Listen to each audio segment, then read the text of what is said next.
Hi friends, అందరికీ నమస్కారం. WhatsApp తన యొక్క వినియోగదారులకు ఒక కీలక అప్డేట్ అయితే విడుదల చేయడం జరిగింది.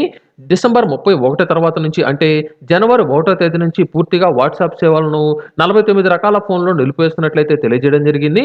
ఇందులో ఐఫోన్‌లు అలాగే ఆండ్రాయిడ్ ఫోన్‌లు ఉన్నట్లు వీటికి సంబంధించిన లిస్ట్ కూడా విడుదల చేయడం జరిగింది. పాత ఫోన్‌లో అలాగే ఔట్‌డేటెడ్ ఆపరేటింగ్ సిస్టమ్ కలిగి ఉన్న మొబైల్ ఫోన్లలో పూర్తిగా వాట్సాప్ సేవలను నిలిపివేస్తున్నట్లు యూజర్‌లు ఆందోళన చెందవలసిన అవసరం లేదని, పాత ఆపరేటింగ్ సిస్టమ్ కలిగిన ఫోన్‌లు ఏవైతే ఉన్నాయో వాటిలో మాత్రమే 49 ఫోన్లలో ఈ యొక్క సేవలను నిలిపేస్తున్నట్లయితే తెలియజేయడం జరిగింది. యాపిల్, శాంసంగ్, ఎల్జీ, సోనీ పలు రకాల మొబైల్ ఫోన్లలో డిసెంబర్ 31 నుంచి వాట్సాప్ సేవలను పూర్తిగా తొలగిస్తున్నట్లయితే తెలియజేయడం జరిగింది. ఇప్పటికే ఆ యొక్క ఫోన్‌లకు సంబంధించి నోటిఫికేషన్‌లో డిసెంబర్ 31 తర్వాత ఫోన్లలో ఈ యొక్క వాట్సాప్ ఫీచర్‌లను పూర్తిగా నిలిపివేస్తున్నట్లు సెక్యూరిటీ అప్డేట్స్‌తో పాటు ఎటువంటి అప్డేట్స్ ఉండవని వారికి సంబంధించిన మెసేజ్‌లు అయితే రావడం జరిగింది.